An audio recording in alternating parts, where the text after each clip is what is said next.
نص كيلو من كريمة تشيز، وثلاثة بيض، وعلبة ساور كريم. ساور كريم انا معانا البديل بتاعها النهارده، لو ما لقيناهاش دي موجودة زي كريم تشيز، موجودة في أي حتة في أي سوبر ماركت في مصر. وكمان كوباية ونص، هنقول مع بعض عشان في غلطة في الكتابة. نص كيلو كريم تشيز، 3 بيضات، علبة ساور كريم أو كوباية ونص ساور كريم، وكمان كوباية سكر وفانيليا وثلاث معالق زبدة، وبسكوت سادة ده موجود برضه متوفر جدا، مع رشة قرفة وبشر ليمونة. نقول تاني واحدة واحدة. نص كيلو كريم تشيز ده موجود في أي سوبر ماركت، وثلاث بيضات مع علبة ساور كريم أو كوباية ونص ساور كريم، وهنقول كوباية سكر عادي مع فانيليا، والتلاتة معلقة زبدة، واتنين باكو بسكوت هنفرمهم طبعا مع رشة قرفة مع بشر ليمونة. هنيجي مع بعض وهنشوف هنعمل ايه. ده البسكوت، بسكوت سادة بتاع الأطفال عادي، وكمان زبدة وسكر وبيض. وده ساور كريم، ده ساور كريم موجود في أي سوبر ماركت، وده كريم تشيز، ده مخصوص كريم تشيز وبشر الليمون والقرفة والفانيليا. ده شكل الساور كريم، بيبقى فاتح. ساور كريم هنقول بديله دلوقتي على طول، علشان خاطر اللي مش هيلاقيه في اي سوبر ماركت. طبعا انا بعمل ده للناس اللي طلبت تشيز كيك، هنعمله عشان خاطر الناس اللي طلبت تشيز كيك. هقول بديل الساور كريم ما لقيتيش في اي سوبر ماركت تعمليها انت في البيت، هتجيبي نص علبه زبادي، نص علبه زبادي، مع لو عندك قشطه عندك، ما عندكيش تجيبي نص علبه قشطه. هتدربي ده مع ده. هي ساور كريم عباره عن ايه؟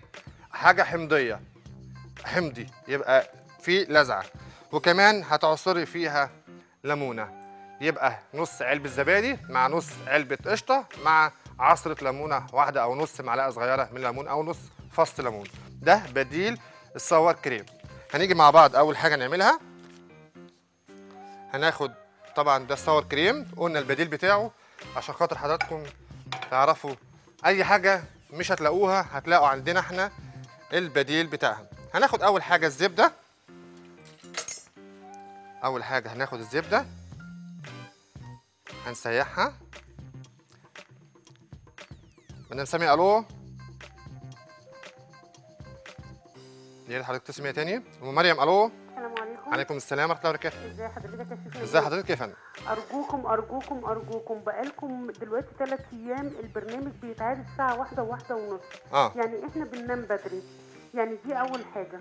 يعني ارجوكم ارجوكم يرجع تاني. يعني ال البرامج اللي هي التسجيليه ممكن تيجي بعد اعاده البرنامج، اللي عايز يتفرج عليه يتفرج، لكن البرنامج المهم عندنا ان احنا نتفرج على الاعاده. ليه؟ لان اللي ما بيلحقش حاجه بالنهار بيلحقها بالليل. دي تمام. اول حاجه. تاني حاجه يا سيدي، يا ريت بقى التبوله والمتبل والمكدوس والكبيس والسفيحه اللبناني، عينيا. يعني الحاجات دي. وشكرا جزيلا. حاضر تحت امرك، اشكرك شكرا. وصوتك وصل واشكرك شكر جزيل. شيماء الو. الو، السلام عليكم. عليكم السلام ورحمه الله وبركاته. نبيل، ازي حضرتك يا فندم؟ هعمل ايه؟ ربنا يكرمك. اشكرك. ايه الحاجات الجميله اللي بتعملها لنا دي؟ ربنا يخليك، تحت امرك. ربنا يخليك. امورين. لو سمحت بس معلش عايزه اعرف طريقه الجبنه الموتزاريلا النهارده ضروري. الايه؟ لان في واحده سالتك وكده فما جاوبتش عليها. طريقه الجبنه الموزاريلا الجبنه الموتزاريلا تعمليها ضروري. ازاي في البيت يعني؟ نعم. تعمليها ازاي في البيت؟ عايزه اعملها في البيت. حاضر هقول لك عليها، بس مش النهارده، ان شاء الله بكره هقول لك عليها. حاضر ان شاء الله باذن الله. تحت طب امرك. الاعاده بتبقى الساعه كام؟ هي دلوقتي الساعه 1، الساعه 1 والساعه 9 الصبح. اشكرك. اول حاجه في تشيز كيك، اخدنا الزبده وسيحناها، وبعد كده هبدا احط البسكوت، باكوين او 3 باكو بسكوت اهو، واحط معاها ده اختياري رشه قرفه بسيطه، ده حسب الاختيار. كده اول حاجه عملناها، خدنا الزبده والبسكوت مع رشه بسيطه من القرفه، وهبدا اخلي البسكوت يتشبع بالزبده كويس قوي. مدام لمياء، الو. السلام عليكم. عليكم السلام ورحمه الله وبركاته. ازي حضرتك يا ازي فندم؟ حضرتك يا فندم؟ تسلم ايد حضرتك. ربنا يعزك يا رب. الله يخليك. أمورين. بقول لحضرتك الامر لله. في الاول انا طالبه من حضرتك اللحمه البارده. حاضر. عايزه حضرتك تعملها لنا مره. عينيا. تسلم عينيك. تحت. وبعدين سؤال لحضرتك معلش، ليه أموري. البفتيك لما بعمله إن كان بفتيك او بانيه ليه دايما البقسماط بيسيب اللحمه؟ يعني بيبقى في فرق بين البقسماط واللحمه بيبقى منفوخه كده شويه. احنا عملناها قبل كده في حلقه، بس حاضر اعملها لك تاني وعلى الهوا ان شاء الله، مش هفك منك خالص خالص خالص. تحت امرك يا فندم. اشكرك. كده اخدت البسكوت وحطيت عليه الزبده السايحه، وده بقى لونه اغمق شويه. وبعد كده هنجيب الفورمه بتاعه التشيز كيك، بيبقى فورمه مفتوحه ليها اهو، يبقى ده شكلها، دي الفورمه بتاعه تشيز كيك. ومريم، الو. السلام عليكم. عليكم السلام ورحمه الله وبركاته. مساء الخير يا شيخ، تسلم ايديك. مساء الخير يا فندم. ازي حضرتك؟ نحمد الله يا فندم، تحت امرك. شيخ نبيل، بعد اذن حضرتك احنا عايزين نعرف ميعاد ثابت للبرنامج، يعني ميعاد ثابت غيرت للبرنامج. مواعيد اكتر من مره وبدون تنويه وكده، ما بصراحه الميعاد بتاع واحده بالليل ده بجد، لان احنا عندنا مدارس الصبح وعندنا اشغال، مش مناسب خالص. واحنا اساسا يعني انا بكلم حضرتك من غير ما اشوف الحلقه، لان انا كنت بعتمد على الميعاد بتاع 11 ونص اني اتفرج عليها ومش بشوفها الصبح، فيعني تمام. رجاء ان انتوا ترجعوا تاني الميعاد للساعه 11 ونص بعد اذن حضرتك. حاضر، تحت امرك. ربنا اشكرك، شكرا لذوقك. وكمان صوت حضرتك وصل. كده هعمل القعده او اساس التشيز كيك، وبعد كده ده المفروض يخش في التلاجة لمده 5 أو 10 دقايق. وتعالوا مع بعض نشوف هنعمل ايه تاني. هناخد الحاجه التانيه اللي هي الكريم تشيز. اول حاجه كريمه الجبنه اهو مع ساور كريم. دي تاني حاجه. احط كل المقادير مع بعضيها، كل المقادير مع بعضيها كده، وهبدا هخفق واحده واحده. ام عبد العزيز، الو. مساء الخير يا شيف. مساء الخير يا فندم. ازي حضرتك؟ نحمد الله يا فندم. ربنا يكرمك يا شيف يا رب. اشكرك. ربنا يبارك فيك يا رب. وتسلم ايدك على كل حاجه حضرتك بتعملها. ربنا يبارك في حضرتك يا رب. اشكرك. من فضلك بس انا كنت عايزه اقول على تعليق المشاهدين أموري. وانا من ضمنيهم. اموري. والله يا شيف ما ينفع ابدا الساعه واحدة ان احنا نقعد ونسمع الاعاده، ما ينفعش. بنترجى صاحب قناه نور الدنيا، وهي ما بقتش قناه نور الدنيا، بقت الدنيا نور بيك يا شيف. ربنا يخليك يا رب. اشكرك. والله يا شيف احنا مش بنقول مجامله فيك، بس احنا عشان احنا بنطبق كل اكل حضرتك بتعمله، ده شرف ليا يا فندم. بيطلع معانا نفس بالظبط ما حضرتك بتقول. فحرام ان انتوا تحرمونا من حاجه زي كده يا جماعه. يعني مش انا يعني مش يعني خلوا البرنامج اصدقاء فعلا زي ما احنا حبيناكم، وده شرف ليا طبعا. خلي الحب يكمل. حاضر، تحت امرك. يعني ما هيوصل. ينفعش يا شيف مش انا لوحدي، يعني هتلاقي كل المتصلين وكل المشاهدين زعلانين جدا. هل صاحب القناه راضي ان احنا نزعل؟ لا خالص ابدا، بعد ما بالعكس احنا شغالين بقينا ليكم وبيكم ان أصدقاء شاء الله. للبرنامج؟ هنكبر بيكم وليكم ان شاء الله. يا شيف احنا بنستنى البرنامج ده، يعني يا ريت حتى احنا كنا طلبنا ان هو يكون في الاول ومش عارفين ايه الحكايه يعني. طيب بقى حاضر. متاخر يعني ما ينفعش. الله يخليك يا شيف. لا يعني حاضر، تحت احنا أمرك. بنرجو صاحب القناه الله يسعده. اشكرك. حاضر، تحت امرك. حاضر، اشكرك. اشكرك يا ام عبد العزيز. يبقى اول حاجه سكر يا جماعه، والله بيوصل. اول حاجه خدنا تشيز كريم تشيز، وبعد كده خدنا ساور كريم، وقلنا البديل بتاع الساور كريم وهنقوله تاني وتالت ورابع. وبعد كده السكر اهو، وهحط بشر ليمون، بشر ليمونه واحده. وبعد كده الفانيليا حطيناها، وبعد كده اكمل بقيه السكر. بعد ما تخفق دقيقتين بالظبط هرجع واحط البيض. ده بالنسبه لتشيز كيك سهل بسيط، ما فيهوش اي تعقيد خالص، كل حاجته موجوده في السوبر ماركت. وقلنا بديل البديل بتاع الساور كريم، قلنا نص علبه قشطه على نص علبه زبادي، وكل ده خفق مع بعضيه، وكمان بعصر ليمونه معاه، يبقى عندي الساور كريم. رشا، الو. الو. مساء الخير يا فندم. اسألني تحت امرك. حضرتك كنت عامل الصوص الكاري، بس نعم. انا مش لاقيه لبن جوز الهند ده. اللبن جوز الهند احنا قلنا بديل ليه، اه. قلنا البديل بتاعه بنجيب لبن نص كيلو تقريبا، مم. بندفيه وبعد كده بنحط فيه كوبايه واحده من جوز الهند ونسيبه على النار لمده 5 دقايق وبعد كده بسيبه يبرد خالص وبصفيه، يبقى ده كده لبن جوز الهند. اي حاجه تحت امركم، هنعمل بدائل كتير جدا، بدائل كتير جدا جدا جدا في كل الحلقات. اي حاجه تبقى صعبه علينا شرائها او وجودها ان شاء الله هنقول بديل ليها. ده كده هنزل بيضه بيضه. مدام جيهان الو. السلام عليكم. عليكم السلام ورحمه الله وبركاته. ازيك يا شيخ نبيل؟ اهلا بيك يا فندم. احنا بنشكرك على كل الاكلات اللي بتعملها لنا. ربنا يبارك في حضرتك يا رب. بس انا زعلانه جدا من اداره البرنامج. ليه بس؟ مفيش زعل والله ولا حاجه. حاجه. تلت ساعه على التليفون لغايه البرنامج ما قفل عليا وقفلوا عليا التليفون. لا لا ابدا، ده هو والله بس تلت ساعه امبارح. هو الضغط بس، معلش احنا اسفين. تحت امرك شكرا. الكل. عليا سؤالين لحضرتك. تحت امرك. كنا عايزين حضرتك تعمل لنا عجينه السبرينج رول. السويس رول؟ لا السبرينج رول. السبرينج رول حاضر عينيا. وبالنسبه للكاتشب لو عملناه وحطيناه في الفريزر هل ينفع؟ حطيه في التلاجة افضل، في برطمان يكون. يعني لو عايز عملنا كميه مثلا منه عادي عادي. اهم حاجه اي برطمان او ازاز يخش الاول الفرن على درجه حراره 100 عشان يتعقم وبعد كده بنطلعه يهدى شويه ونصب فيه الكاتشب الكميات اللي احنا عايزينها ونقفلها كويس جدا وندخلها في الثلاجه عادي جدا. لكن الفريزر مش هينفع. هنا هقلب كل المكونات بتاعتنا كده عشان خاطر تتجانس مع بعضيها. طبعا انا بقول خطوات التشيز كيك بيقعد من ساعه لساعه ونص بيستوي، وبعد كده بيطلع يبرد 4 ساعات، وبعد كده بالهنا والشفا. انا حبيت ما اعملش حاجه قبل الهوا، هعملها لكم كله خطواتها على الهوا عشان خاطر حضراتكم تعرفوا تفاصيلها.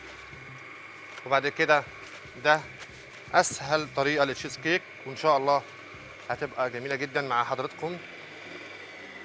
طبعا بعد ما عملنا البسكوت هنجيب ورقه سيلفر وهنحط فيها الصينيه ديت. هي ليها اسطمبه تشيز كيك سواء مدور او مربع زي ما احنا جايبين.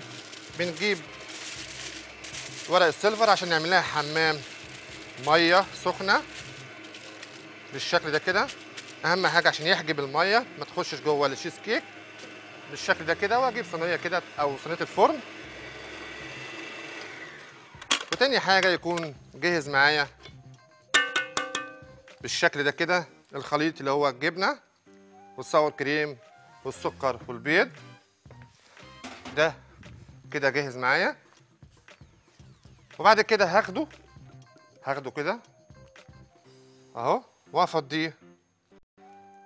بعد البسكوت ده ما بحط زبده، بسيب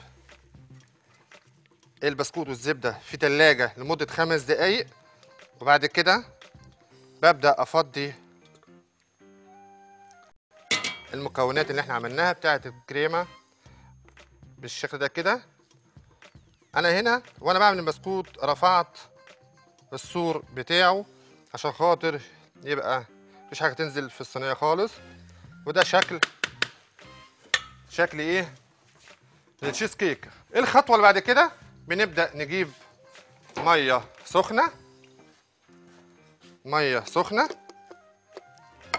اهو هنحطها كده شويه ميه سخنين، نحط زي الكريم كراميل بالظبط. سهله بسيطه، عملنا كل حاجه. دي خطوات للتشيز كيك. اقولها تاني واحده واحده. هنشغل الفرن بتاعنا على درجه حراره 160، هتقعد معايا من ساعه لساعه وربع او ساعه ونص حسب توزيع درجه الحراره عندك. هنقول تاني المقادير: نص كيلو كريمه تشيز، ده موجود في اي سوبر ماركت. 3 بيضات، وكمان كوبايه ونص من ساور كريم. ساور كريم بديله ايه؟ بديله زبادي وقشطه وليمونه، عصره ليمونه او ميه ليمونه، مع كوبايه سكر وفانيليا و3 معالق زبده، وبكوين بسكوت ساده او 3 بواكي حسب الفورمه او الاسطمبه اللي انت هتعملي فيها التشيز كيك، مع رشه قرفه بسيطه ده اختياري، مع بشر الليمونه. هتبشري الليمونه واحده وبعد كده هيبقى ده شكله، ده النهائي بتاعه. بعد كده يخش الفرن على درجه حراره 160، هيقعد معايا من ساعه لساعه وربع. ده بالنسبه للتشيز كيك. يبقى كده ده كده بعد ما يطلع هيبرد لمده 3-4 ساعات، وبعد 3-4 ساعات احط عليه فراوله، مربى فراوله، احط عليه اي حاجه انا عايزها، وبعد كده بقطعها بتطلع متماسكه جدا وممتازه جدا. بالهنا والشفا ليكم. دي خطوات التشيز كيك. هنبدا نحطها في الفرن. طبعا مش هنلحق تستوي معانا، احنا بس وريت الخطوات مش اكتر. هناخد دي الفرن. ام محمود، الو. الو، مساء الخير يا فندم. مساء النور. تحت امرك. لو سمحت عايز اعمل يعني حضرتك تعمل لنا سندوتشات للاطفال للمدارس. حاضر عينيا. حاضر، وعامل حاجه ان شاء الله، عامل حاجات كتير جدا يعني حاجات بسيطه كده خفيفه ياخدها. حاضر عينيا. هعمل حلقه عن من 6-9 شهور، يعني هعمل حاجات كده ان شاء الله في الحلقات القادمه. ان شاء الله هنعمل حاجات للاطفال اللي لسه رضع او لسه بيبداوا ياكلوا الاكل البيتي او الاكل من ايد الام، وكمان هنعمل حاجات مراحل سنين معينه، وكان ان شاء الله هنعمل حاجات للممنوعين من اللبن او ممنوعين من الدقيق القمح، هنعمل بدايل ليها. واحتمال بكره ان شاء الله نبدا نعمل حاجات بهذا الشكل، وان شاء الله هنعمل حاجات قيمه غذائيه سواء للدايت وسواء للامراض، سواء السكر او الضغط والقلب، وكمان الممنوعين من الاملاح. كل ده هنعمله مع بعض ان شاء الله في حلقات متفرقه ان شاء الله. هناخد معانا تليفون. ام منى، الو. يا مساء الجمال. مساء الخير يا فندم. ازيك يا شيخ نبيل؟ نحمد الله يا فندم، ربنا يبارك. بص انا بردانه ومع كده بكلمك، خلي بالك بقى عشان ما تتعداش. تحت امرك، الف سلامه عليك. الله يخليك يا حبيبي، الله يخليك. اموري. بص بعد اذنك، المواعيد بتاعه البرنامج، انا ربة بيت بس بتفرج عليك 3 مرات في اليوم. تمام. لو يعني الاحسن للموظفات ان هي تبقى من الساعه 4 مفيش مشكله. وطبعا الميعاد بتاع 11:30 وبتاع الساعه 9 الصبح ده للربات البيوت اللي زينا. تمام. انما انت لو خليته من 4 وخليته ساعه ونص وعدت بالليل ساعه ونص كمان، يبقى هتراضي جميع الاذواق. صوتك وصل يا ام منى واشكرك. بص بقى انا هعمل ثوره وهسلط كل الستات اللي زيي انه ما يتصلوش علشان صاحب القناه يعرف ان احنا جادين في الموضوع. لا حاضر، تحت امرك. اشكرك، ربنا يخليك يا رب. شكرا لذوق حضرتك. طبعا هناخد بريك بسرعه وهنيجي مع بعض هنعمل ايه سويس رول. اول حاجه عملناها تشيز كيك، عشان خاطر ناس كتير جدا طلبوا تشيز كيك، ودي شكلها بعد ما دخلناها الفرن بندخلها من ساعه لساعه وربع او ساعه ونص حسب توزيع الحراره عندك على درجه الحراره 160، وبعد كده بتطلع بره بنسيبها 4 ساعات تبرد، وبعد كده بنبدا نزوقها سواء راسبري او مربى توت او مربى فراوله اللي موجود عندك او اللي انت عايزاه تحطيه على الوش وتقطعي منه بالهنا والشفا يطلع معاك زي الفل. هناخد بريك ونرجع مع بعض نعمل ايه؟ هنعمل سويس رول. هم المام يا هم المام، هم المام يا هم المام، احلى المأكولات وكمان حلويات في المطبخ الصحي مع الشيف نبيل. هم المام يا هم المام، هم المام يا هم المام، نور الدنيا دي حاجة تانية. هم المام يا هم المام، هم المام يا هم المام، احلى المأكولات وكمان حلويات في المطبخ الصحي مع الشيف نبيل. هم المام يا هم المام، هم المام يا هم المام، نور الدنيا دي حاجة تانية. هم المام يا هم المام.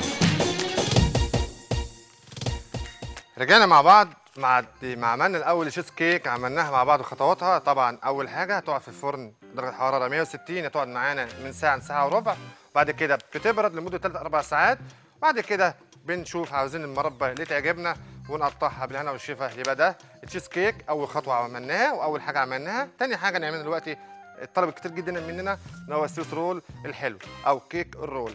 هنبدا مع بعض نشوف مقاديرنا وبعد كده نرجع نشوف خطواتنا واحده واحده. السويس رول عباره 5 بيض و3/4 كوبايه سكر و3/4 كوبايه دقيق، يبقى السكر قد الدقيق،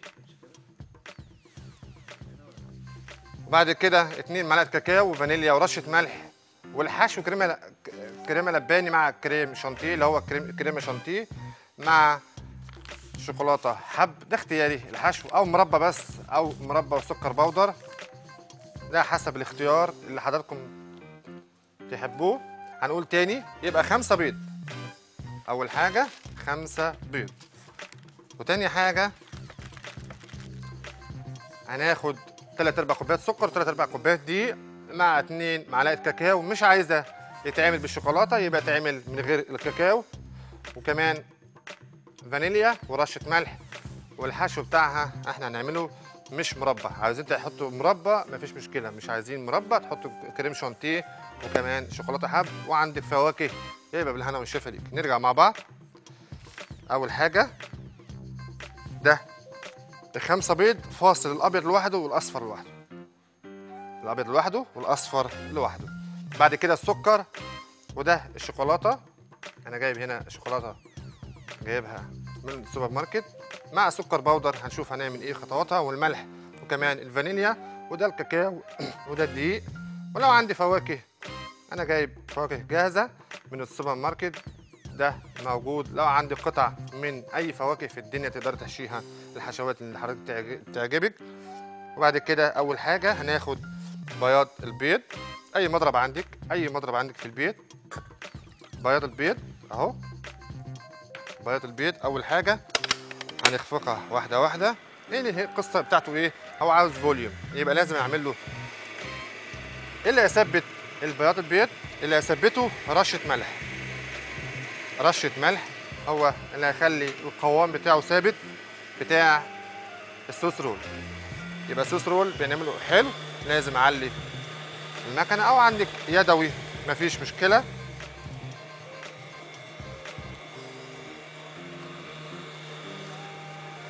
يوسف الو.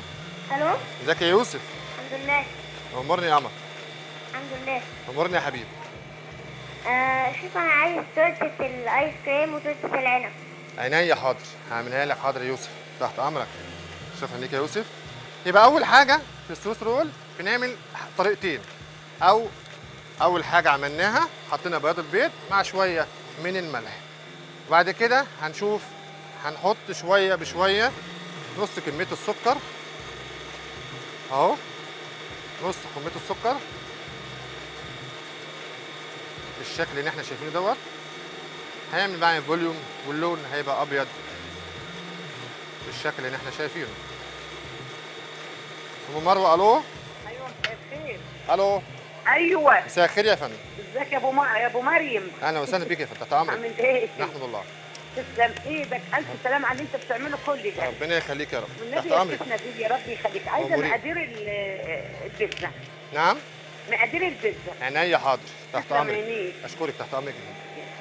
هنا هناخد حاجه فاضيه، ده هنا هنعمل بياض البيض، نمشي خطوه خطوه مع بعض ونشوف هنعمل ايه. كل مقاديرنا موجوده في البيت، لو عايزه شوكولاته لو عايزه مربى بس مفيش مشكله، ده اختيارات للحشو.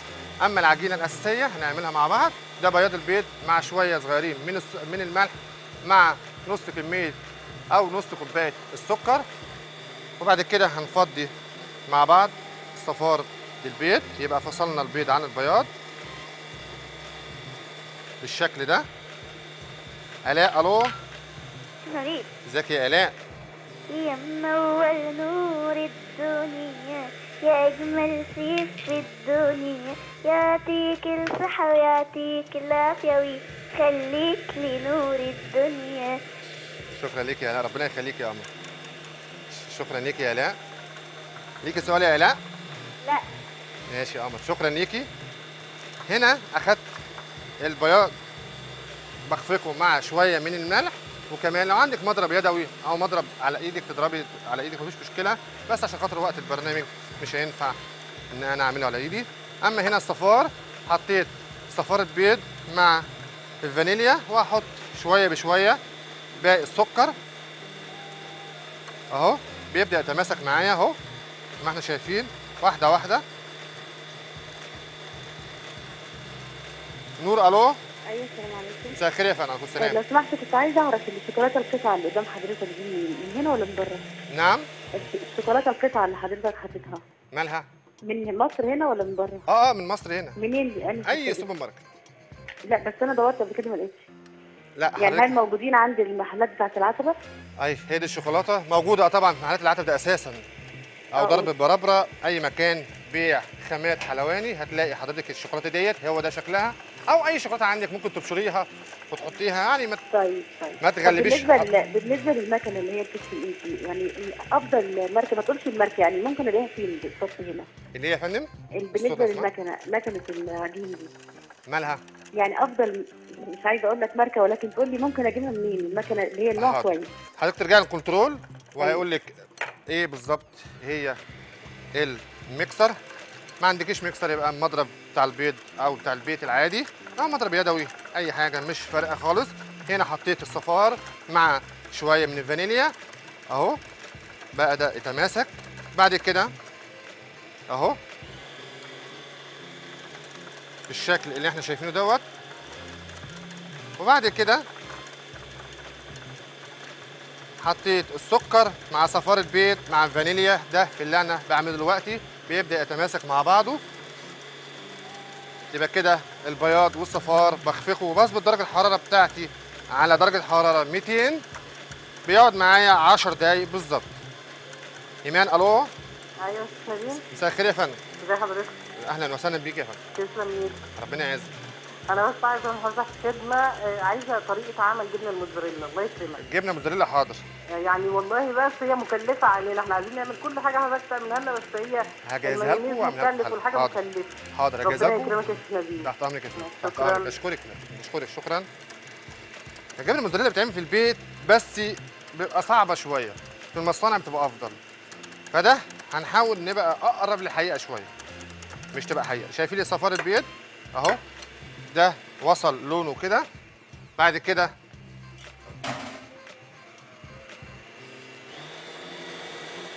لازم البياض يبقى لونه ابيض، يبقى زي المارينجي بالظبط اهو. اول ما البياض يبقى متماسك هخفقه مع الصفار. طبعا حطينا هنا تاني السويسري، واللي عباره عن ايه؟ مقاديره سهله جدا جدا جدا.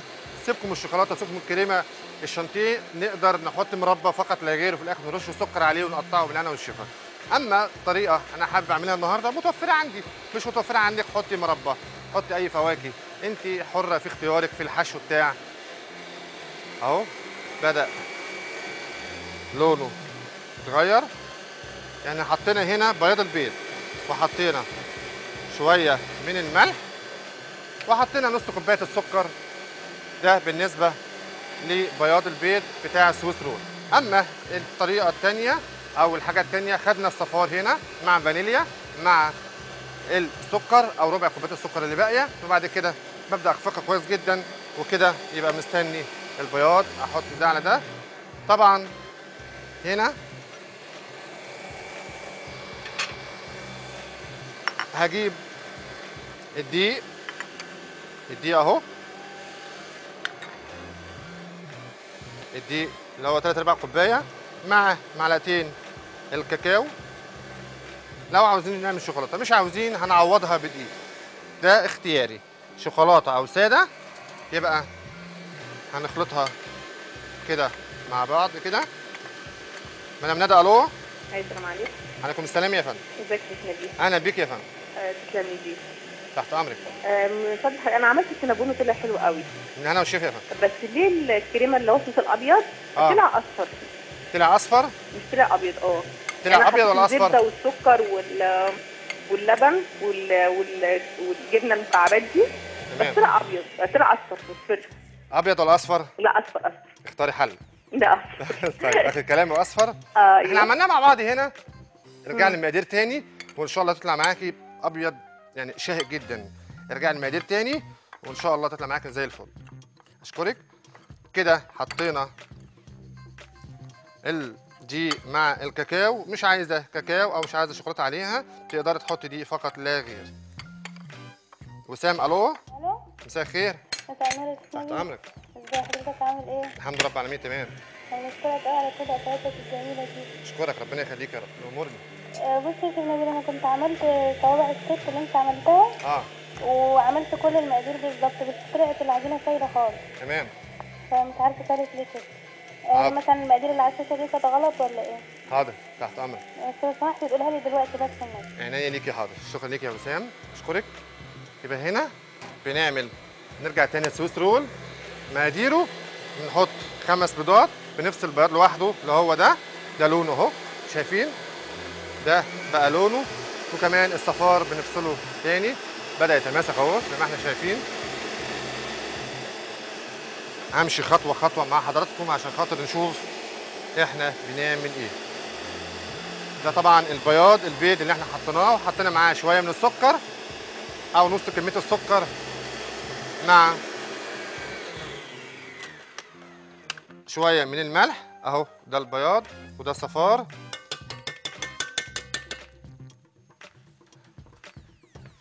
آية الو. الو. ازيك يا آية؟ ازيك يا شيخ نبيل؟ ازي حضرتك؟ الحمد لله. اموريني يا آية. لا لو سمحت عايز اسال على الكريب. الكريب حاضر، حاجات الكريب حاضر، هقول لك على مقاديرها. تورتة العنب. حاضر، عينيا ليكي. كده يا ريت يا جماعه اللي بيتصل بينا بعد اذنكم توطوا التلفزيون عشان نقدر نسمع بعض. هنا جبت حاجه اوسع وحطيت ايه؟ حطيت صفار البيض، وهحط شويه من الدقيق والكاكاو، وهبدا اخلط واحده واحده اهو. وهبدا اخد شويه من البياض، ده البيض البيض اللي اتخفق معايا عشان محتاج الهواء بتاعه اهو. عاطف الو. الو السلام عليكم. عليكم السلام يا فندم. ازيك يا شيخ نبيل؟ ازي حضرتك يا فندم؟ اخبار حضرتك؟ نحمد الله تمام، امورني. والله انت احسن شيف، يعني شفناه انا على التلفزيون وحاجته يعني موفره في السوق بجد. ربنا يعزك يا رب، اشكرك بفضل الله، امورني. لو سمحت يا شيف، كنت معلش انا حضرتك انا ساحب الفنادق اولا وزميلك يعتبر في الصنعه. شرفني يا فندم. الله يخليك حضرتك، انا كنت عايز طريقه البيتزا. تمام بفواكه البحر. حاضر، عينيا تحت امرك، اشكرك. كده نور الدين الو. الو، مساء الخير يا فندم. السلام عليكم. عليكم السلام ورحمه الله وبركاته. انا مش عارف اشرح حضرتك ازاي يا شيخ نبيل على تحت امرك يا فندم، شكرا لله والله. شكرا لله. طيب انا كان عندي استفسار واحد بس. امورني. القعده بتبقى امتى بالظبط؟ يعني امبارح القعده ما كانش في قعده بالليل. القعده الساعه 1. واحدة؟ حضرتك. كل يوم؟ كل يوم.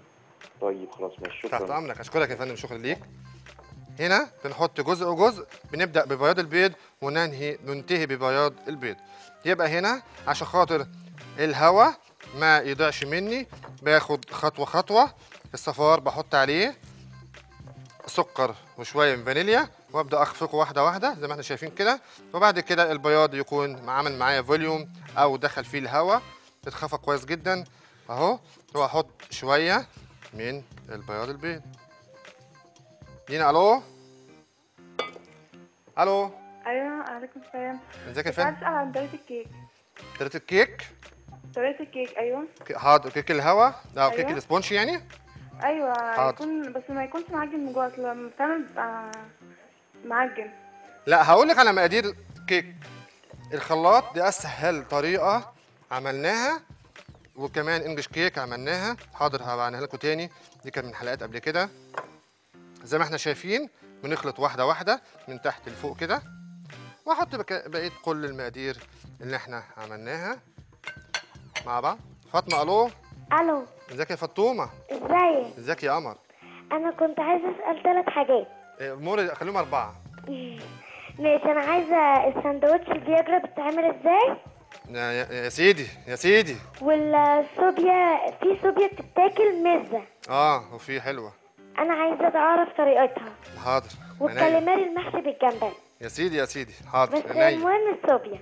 حاضر، عينيا ليك يا فاطمه، حاضر تحت امرك. كده زي ما احنا شايفين هنخفق كله مع بعضيه، خلي كله يتجانس مع بعضه، وبياض البيض مع الصفار وكمان الدقيق مع الكاكاو. لو مش عاوزين يبقى بالشوكولاته ممكن نقدر نعمله من غير شوكولاته، نحط النسبه بتاعه معلقتين الكاكاو، نحط مكانهم دقيق، وده هيبقى معايا بدون شوكولاته خالص. سمر الو. الو السلام عليكم. عليكم السلام يا فندم. ازيك يا شيف؟ ازي حضرتك؟ الحمد لله رب العالمين تمام. انا متصله بحضرتك عشان اشكرك على البرنامج، والله اول مره اتصل بحد واكلمه. ده يعني ده فضل من ربنا والله وشرف ليا. الله يخليك. اموريني. شيف انا عايزه اطلب من حضرتك طلب. اموري. انا عايزه شوربه الكرنب اللي انت قلتها للتخسيس، وعايزه حضرتك تعمل لي اكل رجيم لان انا عامله رجيم ومش عارفه اكل ايه ومش عارفه ايه الاكل اللي فيه السعرات. حاضر عينيا.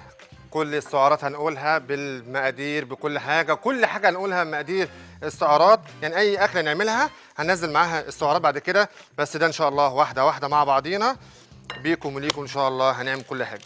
هنجيب هنا صاج فاضي او صينيه بتاعت الفرن، وهجيب ورقه زبده اهو.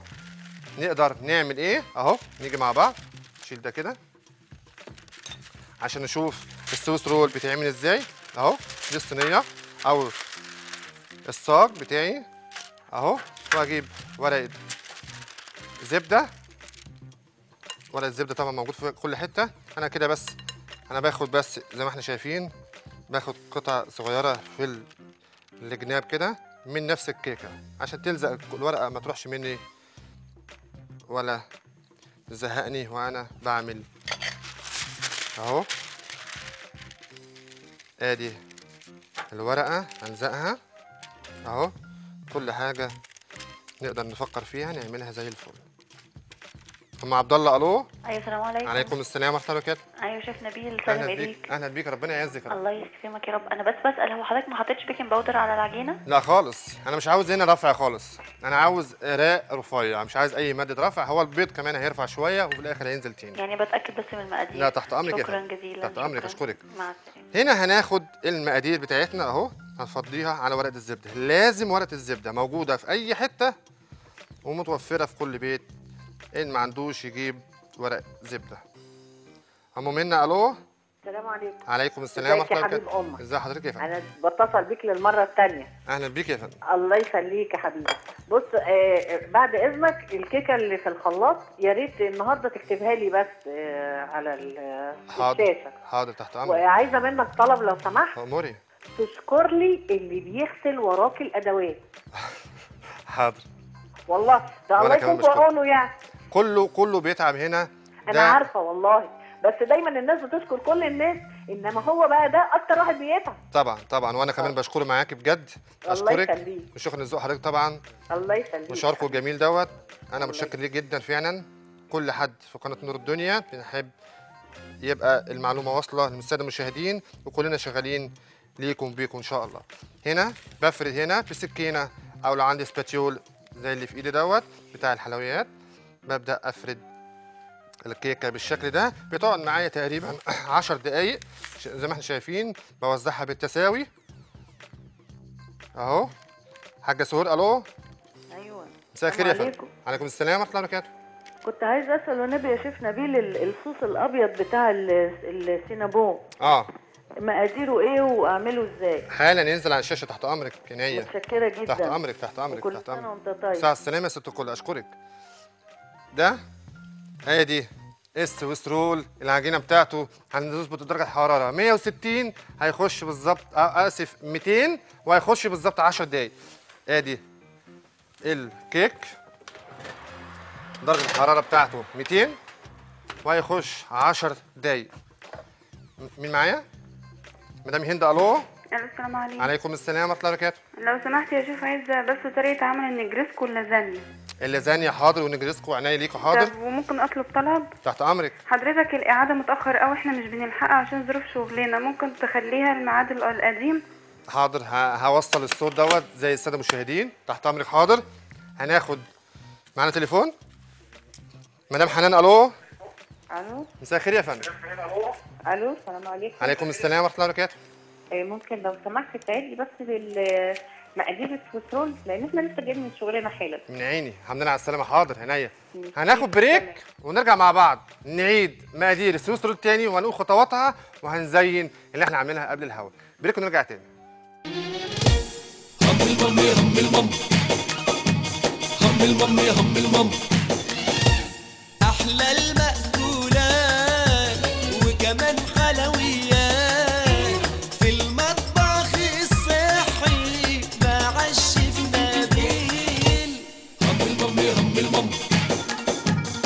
هم المم يا هم المم.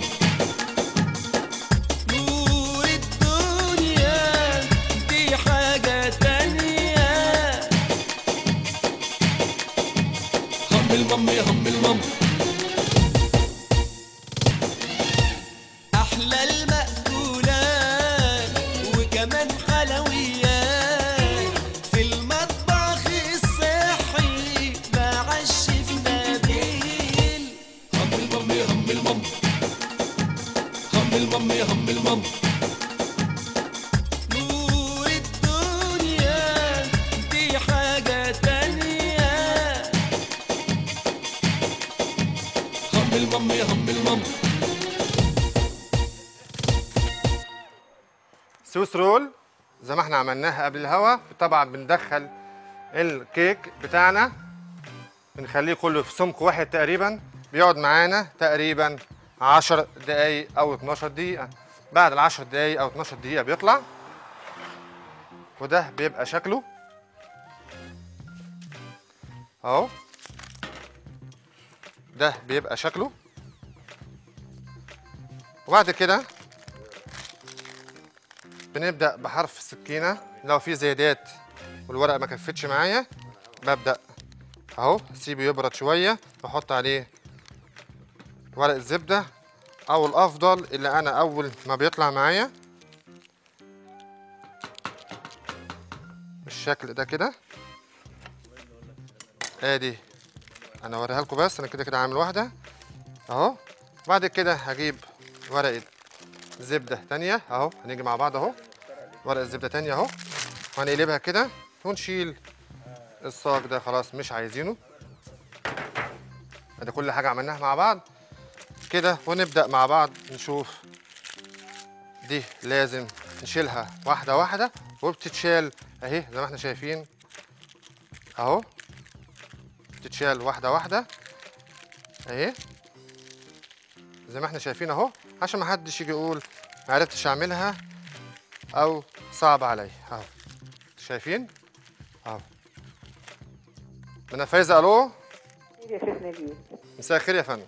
اولا تسلم ايديك على التشيز كيك وعلى السويس رول. اشكرك ربنا يعزك. تاني حاجه المطبخ الصحي ده المفروض يتسمى المطبخ التعليمي، لانك بتعلمنا من الالف للياء. ده بفضل الله يا فندم ربنا يعزك. تحت امرك. بجد يعني ما شاء الله كل حاجه 100 100. اشكرك. تاني حاجه على المواعيد احنا ما يخالف تيجي واحده تيجي 3 الصبح كده 4 بنتصرف.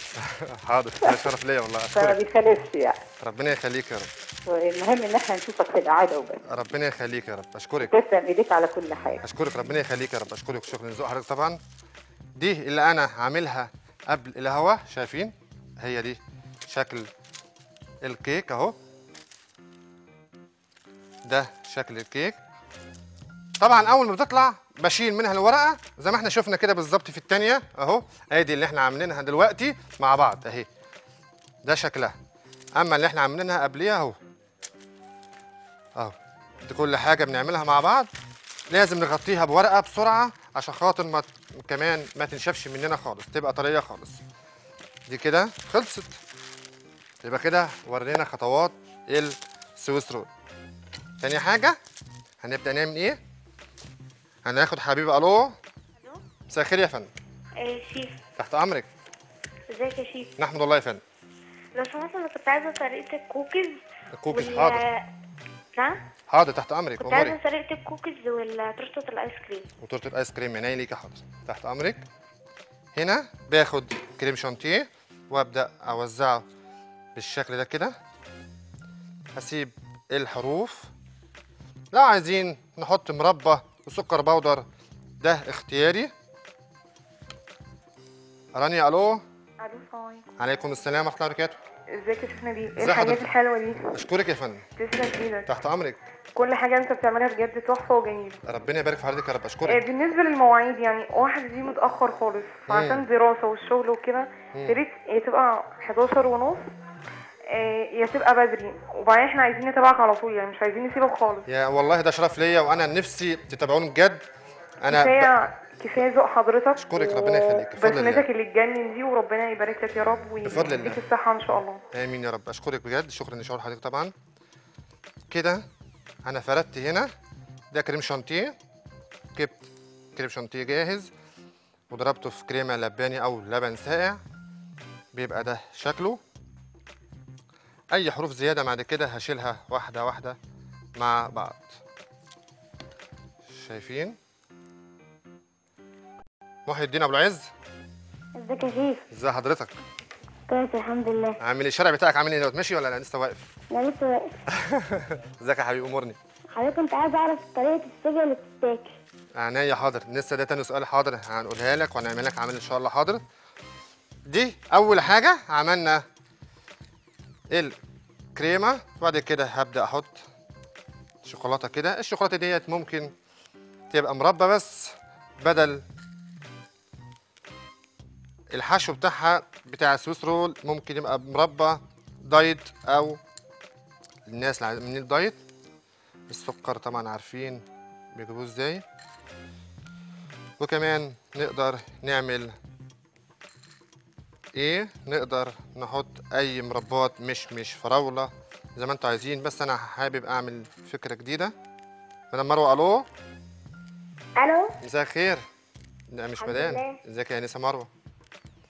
الحمد لله. تحت امرك، اموريني. انا يا شيف كنت بتفرج عليك وبنام على طول، انما دلوقتي بنام وما اتفرجش عليك. وهي دي حدوته قبل النوم يا مروه؟ ينفع كده وانا بحكي حدوته قبل النوم يا ماما؟ حاضر، هنظبط مواعيد تاني. حاضر. كده الفواكه، اي فاكهه عندي، اي فاكهه عندي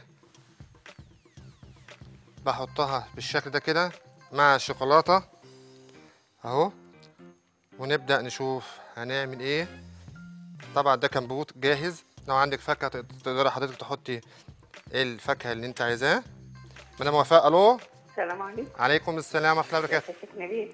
ازي حضرتك يا فندم؟ يعني ازي صحتك؟ نحمد الله يا فندم. انا زعلانه منك جدا. ليه يا ست الكل؟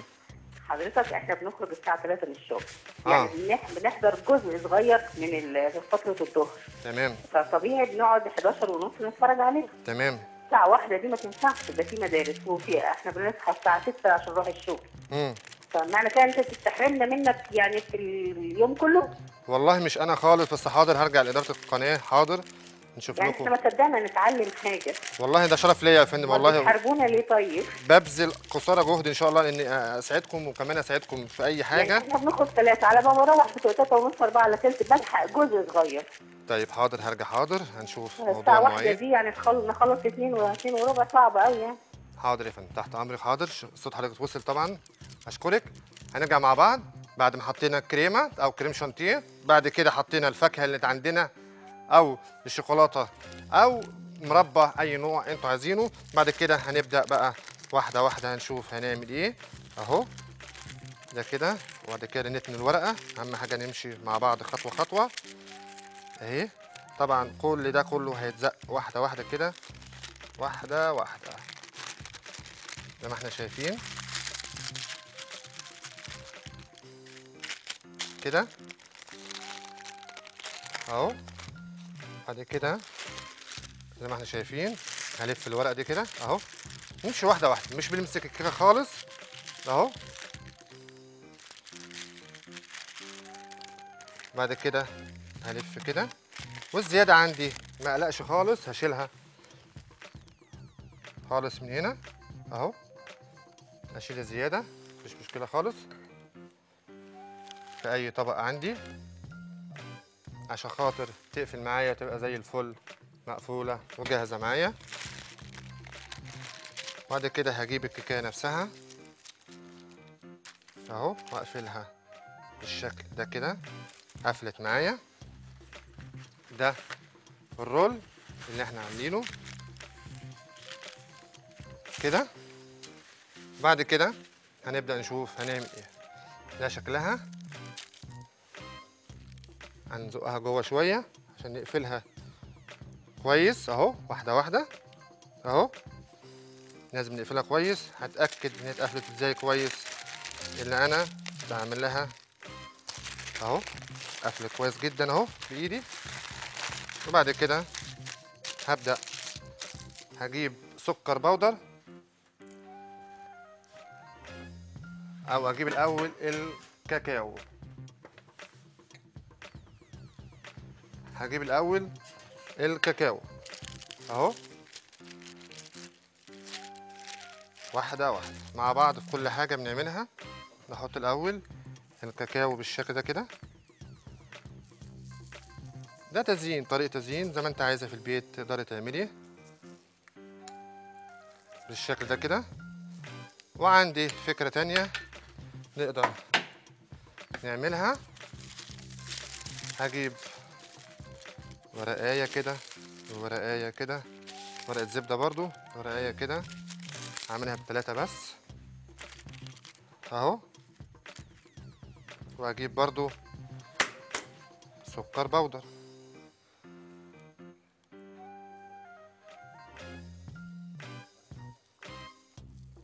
بالشكل ده كده. يبقى كده حطيت الكاكاو وحطيت سكر بودر وعملنا شكل لذيذ مع بعض. ده سويس رول اتطلب مننا كتير جدا، بنوفي ناخد الورق كده بالراحه ونشيلها.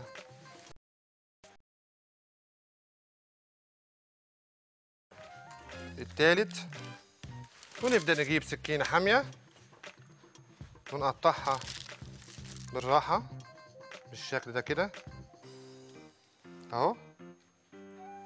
السكينه لازم تكون حاميه.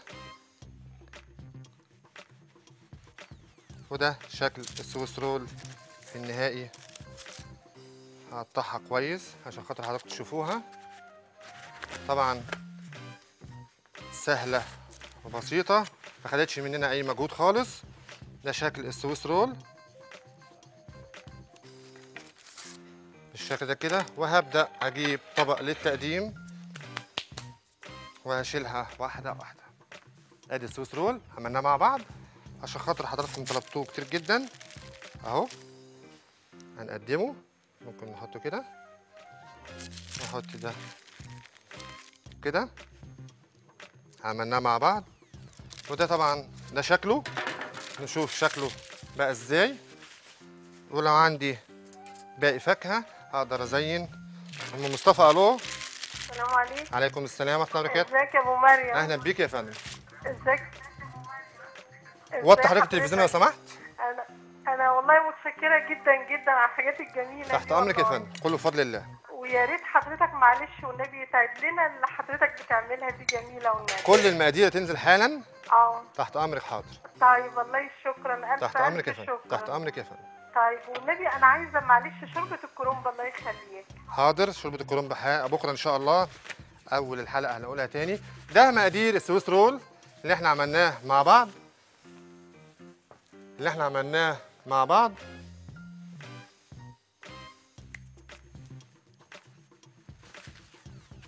ده السويس رول عملناه مع بعض. نقدر نعمل تزيين زي ما احنا عايزين. اكيد نقدر ما دام عرفنا الطريقه نقدر نكتشف ونبدع زي ما احنا عايزين. نقدر نعمل روزيتا كده اهو.